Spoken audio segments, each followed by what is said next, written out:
Welcome to the 2021 August monthly safety meeting.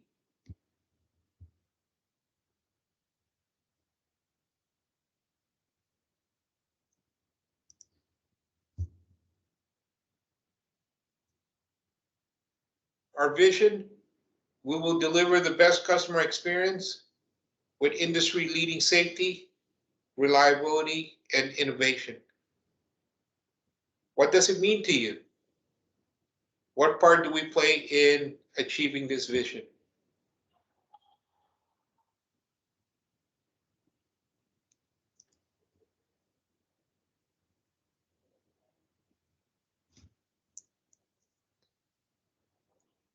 Our overview this month, during today's meeting, we will be covering following distance and pre-trip inspections, and we will talk about ergonomics. We will refresh ourselves around the fundamental of following distance and maintaining a 360 degrees cushion of space, pre-trip inspections and why they are so important, and ergonomics and what it means to apply them to your daily work routine.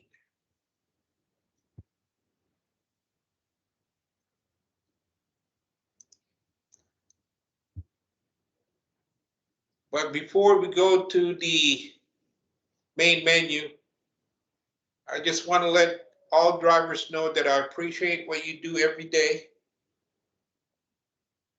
being safe, and your hard dedication to our customers. Main menu, fleet safety, following distance.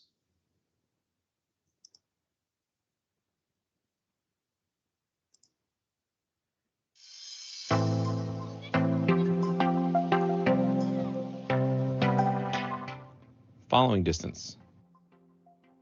The space around the front of your bus is one of the most important spaces. You must always protect this space.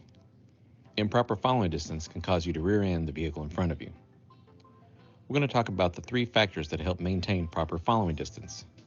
They are perception distance, reaction distance, and braking distance. These make up your total distance until the vehicle is stopped. Perception distance is the amount of time, and therefore the distance traveled, from the time you see a hazard until your brain can recognize and process that it is a hazard. This is the time it takes for a driver to be aware of what is going to happen in and around his or her surroundings. As a driver, you must understand that it takes longer for some drivers to see and react to a situation than others. Part of the problem is concentration of the driver. The perception time for an alert driver is approximately 3/4 of a second. Reaction distance is the distance your vehicle travels while you move your foot from the accelerator to the brake pedal once the hazard has been identified. Again, the average reaction time of most people is 3/4 of a second. So with the perception time and reaction time, you are automatically at a 1.5 second disadvantage. Braking distance is the distance required to stop the vehicle once the brakes are applied. Stopping distance is the time and space it takes the driver to stop once they have perceived the hazard and start evasive action until the vehicle stops. The stopping distance varies according to the speed of which the vehicle is traveling, along with a few other factors. Poor road conditions can also have an impact on stopping distance and could lead to it taking longer to stop the vehicle. The heavier the vehicle, the more work the brakes must do to stop. Slow down and begin to brake sooner to account for these factors. In adverse weather conditions, stopping distance will be regularly increased. Drivers should increase the following distance accordingly. Here are some simple steps to help you get following distance. Step 1. Select a landmark ahead of the vehicle that is nearest the front of your bus in your lane. Step 2. When the rear bumper of the vehicle ahead passes the landmark, start counting 1001, 1002, 1003, etc. Step 3. Stop counting when the front bumper of your bus reaches the landmark. This is your following distance in seconds. Our following distance standard under ideal conditions is When traveling 0 to 40 miles per hour, you should be at least 4 seconds behind. If you start to move over 40 miles per hour, you should bump that up to 5 seconds behind. If the weather becomes bad and you get rain, you should be at least 6 seconds behind. For snow, bump it up to 7 seconds behind. Ice, you should be at least 8 seconds behind. Of course, you should use your best judgment based on road conditions to determine the proper following distance. From time to time, you may experience tailgaters. Your following distance is for the safety in front of you, yourself, and your passengers. If there's a tailgater behind you, don't speed up on the account of the tailgater.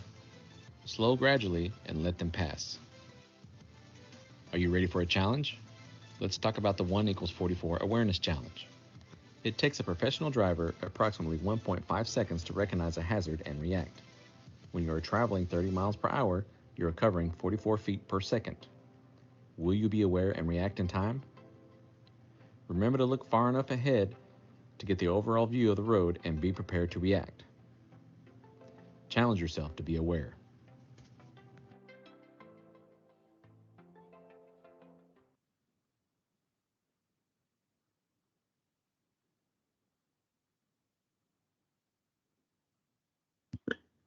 Before we go to the question, why is it important for the safety of your passengers to maintain a safe following distance for the conditions?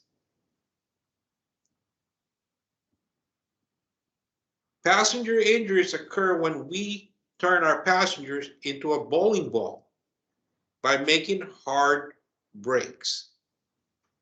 This is particularly important for mobility device passengers who can get bruised from banging around in their chairs or even being thrown from the mobility device if they aren't properly secured. A 4 to 5 second following distance gives you a safety cushion. You should maintain a 4 second following distance at a speed of 40 miles per hour and below. If you're traveling faster than 40 miles an hour, you should maintain a 5 second following distance. During rush hour, be patient. Maintain a 4 second following distance, even though it seems impossible, it can be done. Always remember to be a professional. Keep your cool when other drivers on the road cuts in front of you, even tailgater. Slow down and reestablish your safe following distance. Number 1, the space around the front of your bus must always be protected. True or false?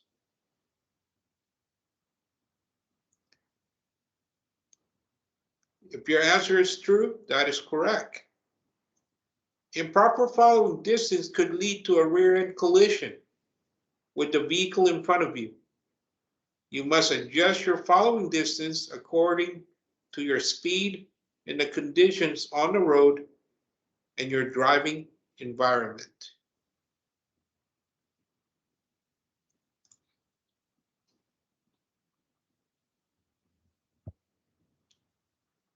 Question number 2.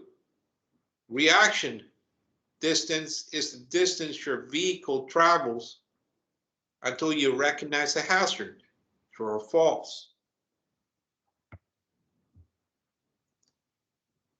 If your answer is true, reaction distance is the distance your vehicle travels while you move your foot from the accelerator to the brake pedal once the hazard has been identified.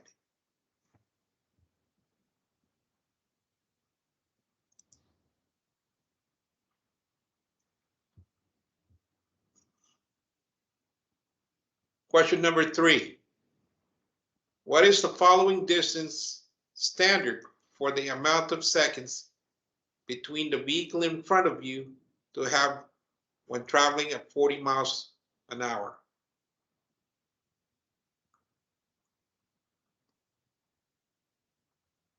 The amount of time you need to allot traveling at 40 miles an hour is 40 seconds.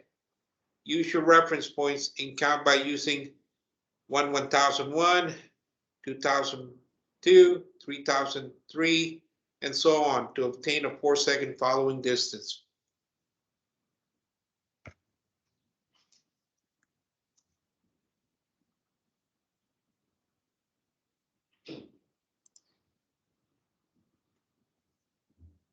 What do you do if you have a tailgater?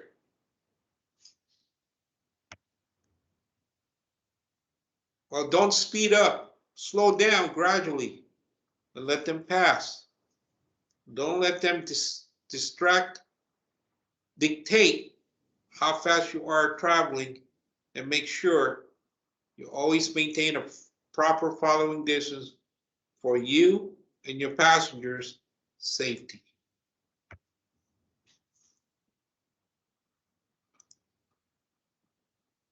Now we're going to go ahead and move to part 2 of pre-trip inspections.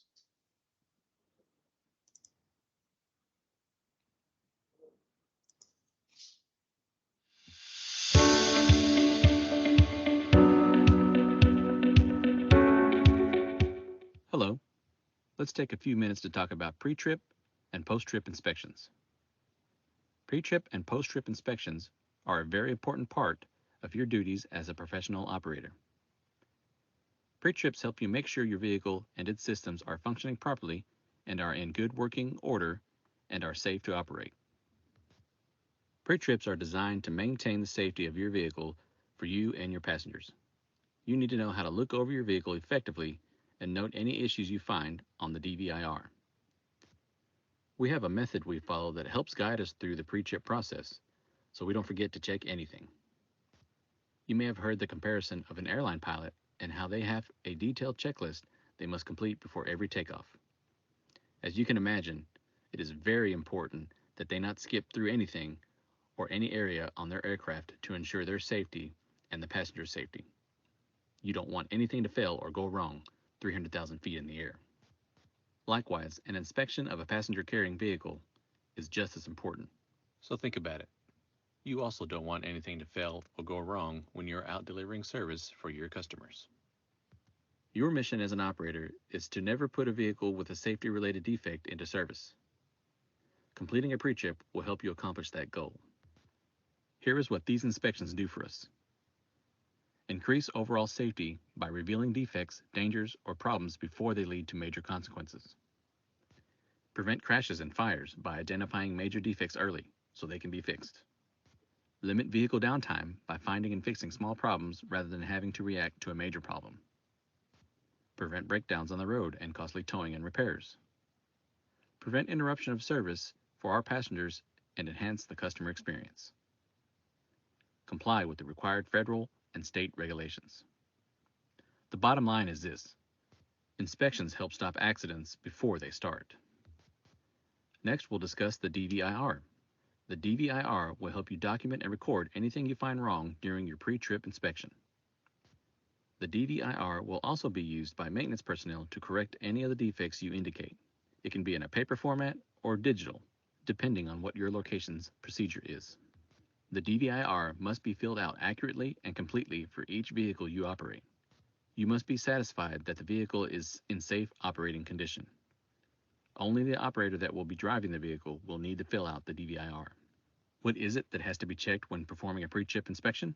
Regulations state that you should, at the minimum, check the following items: service brakes, parking brakes, steering mechanism, lighting devices and reflectors, tires, horn, windshield wiper, rear vision mirrors, wheels and rims, emergency equipment, overall appearance of the vehicle, engine compartment, operator compartment, complete walk-around inspection, customer area, brake system, wheelchair lift and ramp. All of these items will be checked in an 8-step method that goes as follows. Step 1. Check overall vehicle appearance. Step 2. Check engine compartment, if contract applicable, while engine is off. Step 3. Perform a safe start. Step 4. Activate lights and inspect inside cab. Step 5. Complete walk-around inspection, looking especially for fluid leaks. Step 6. Check brake systems. Step 7. Cycle lift/ramp and verify ADA.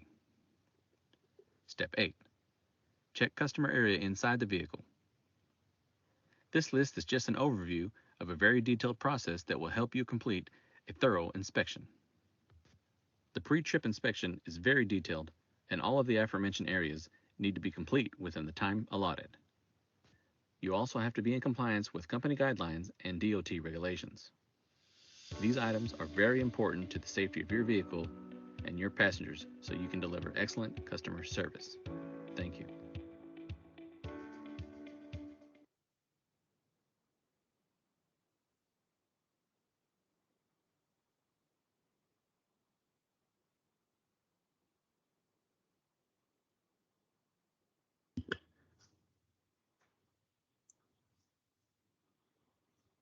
Question number 1.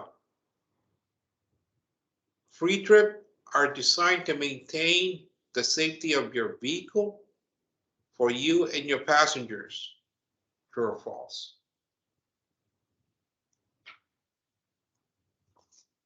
If your answer is true, that's correct. A proper pre-trip will help you identify and safety issue with your bus. They will prevent you from providing a safe, comfortable ride for you and your passengers. You must be very thorough with your inspection and make sure you identify and record any issue you find on your DVIR or your sonar.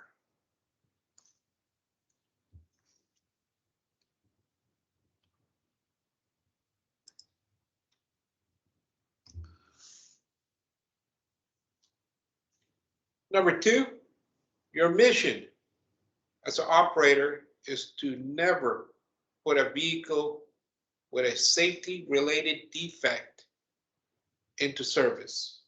True or false?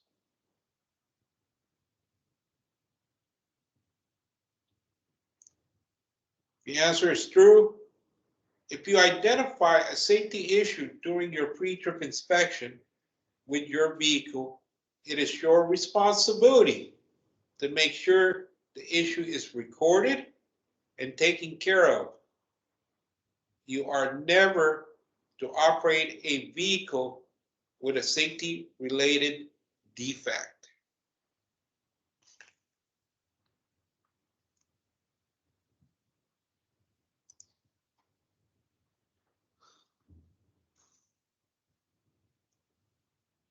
Question number 3. What is used to document and record anything you find wrong during your pre-trip?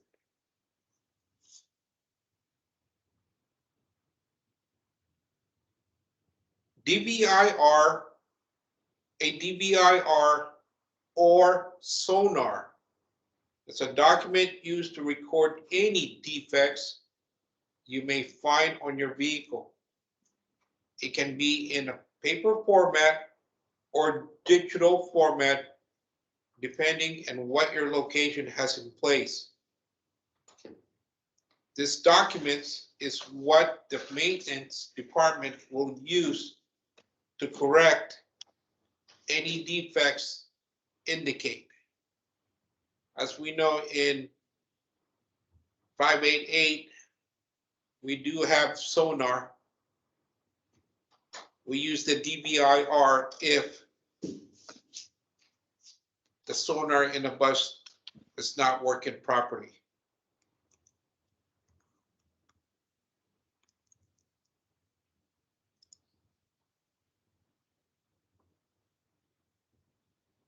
Before we go to the injury prevention, you're responsible for conducting thorough pre-trip inspection before leaving the yard each day and post-trip inspection at the end of each day. They are an important component to our safety program and are mandated in our industry by DOT regulation. It's important to use a consistent approach to the pre-trip inspection.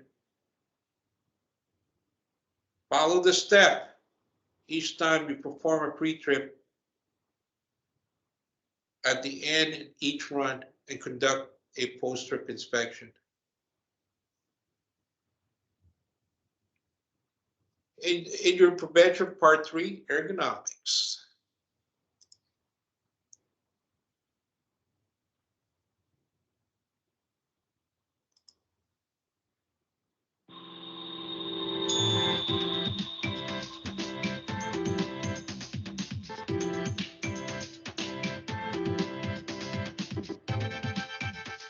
Our bodies are very much like the machines we depend on every day.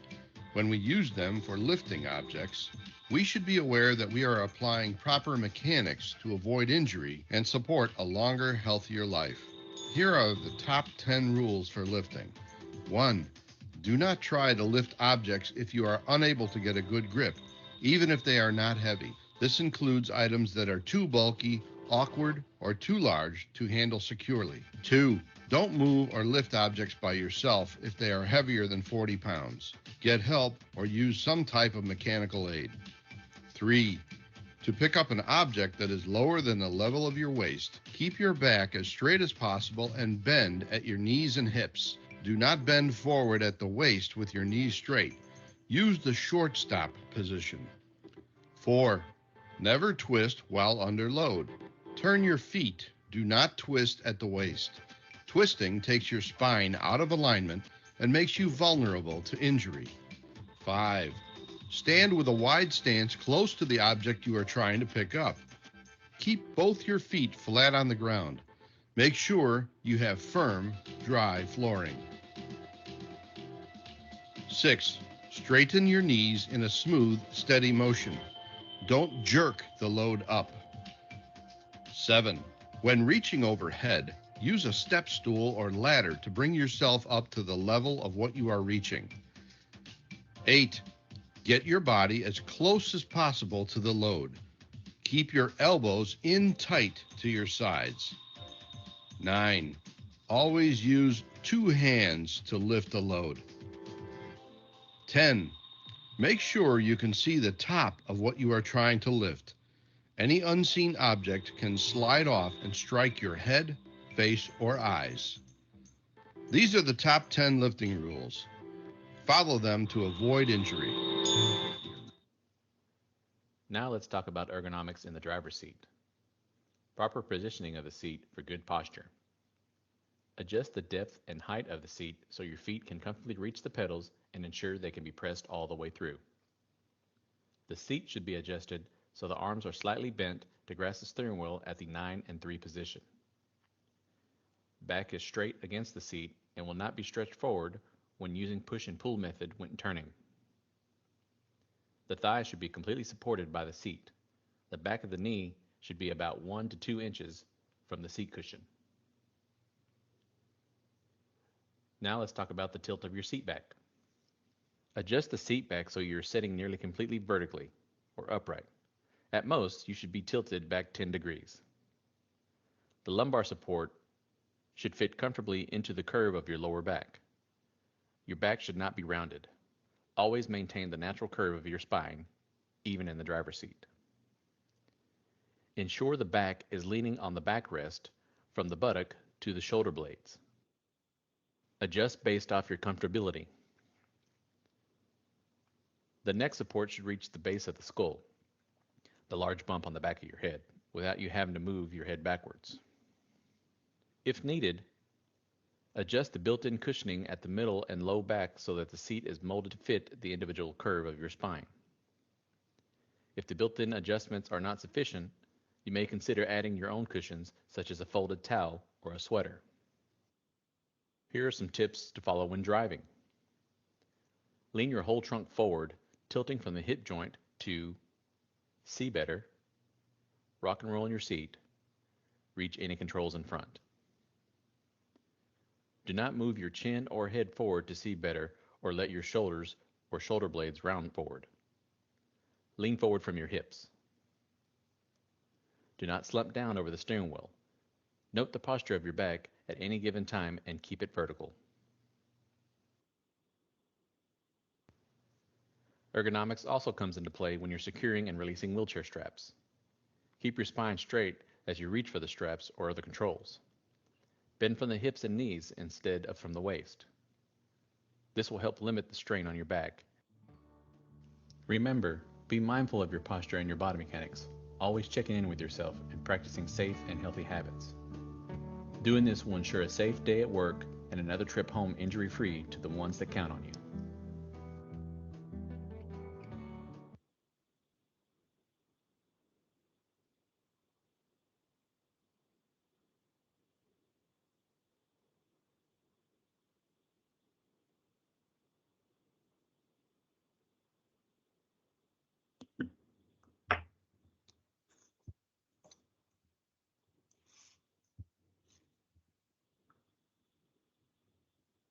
Question number 1. What are the 3 ergonomic basics that apply to virtually every workspace?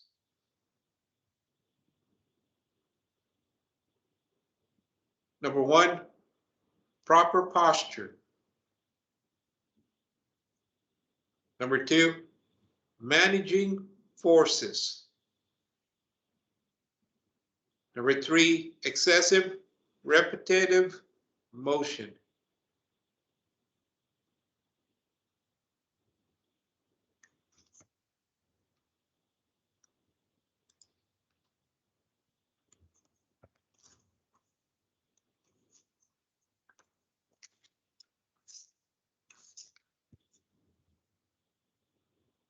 When rocking and rolling in your seat, you should tilt forward from your hips, lean your whole trunk forward, tilting from the hip joint. This will help you to see better while you rock and roll in your seat and will help you reach any of the controls in the front.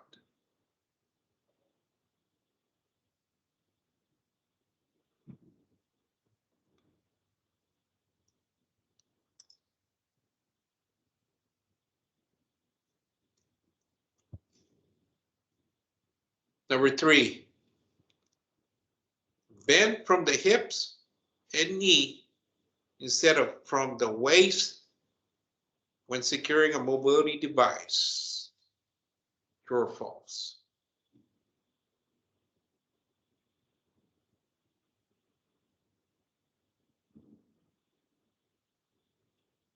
Write down your answer.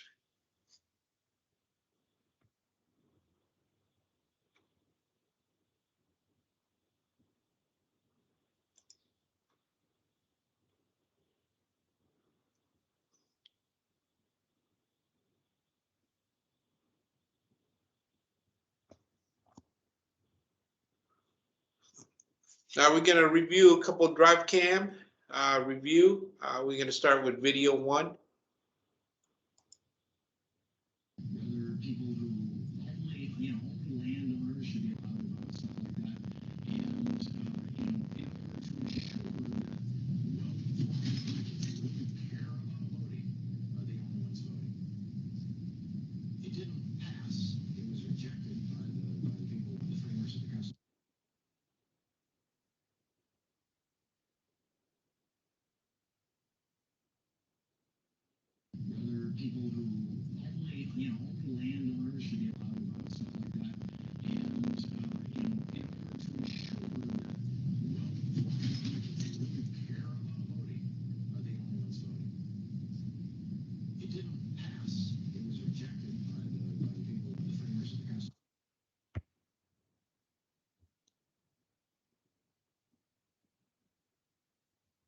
Video 1, the operator is attempting to pull out from a stop and does not recognize that a pedestrian is approaching from the side. How could the driver have avoided the scenario?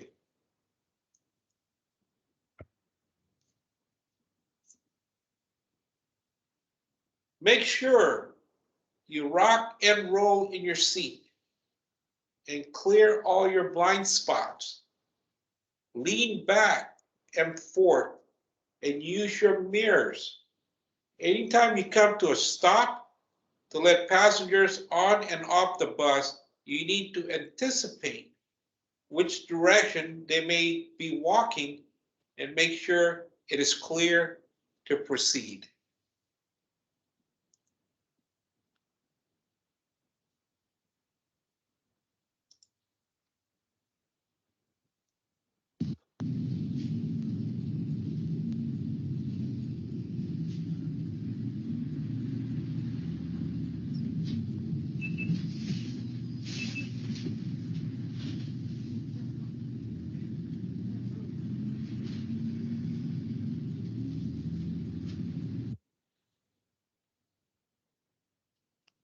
All right, we're gonna watch that one more time.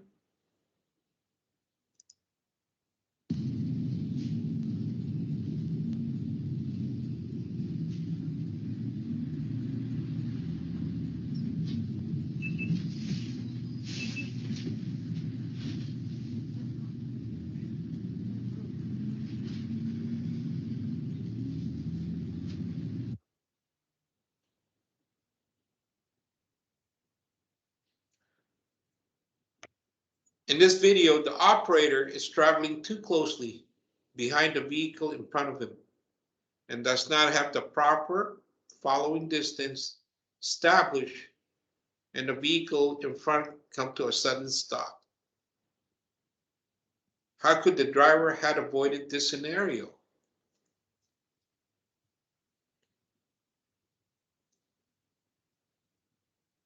Always maintain the proper following distance and look ahead to see what's going on. Anticipate any movements other vehicles may make and be prepared to react. The driver had plenty of time to see the silver vehicle coming out of the parking lot and should have anticipated how the vehicle in front of him could be reacting.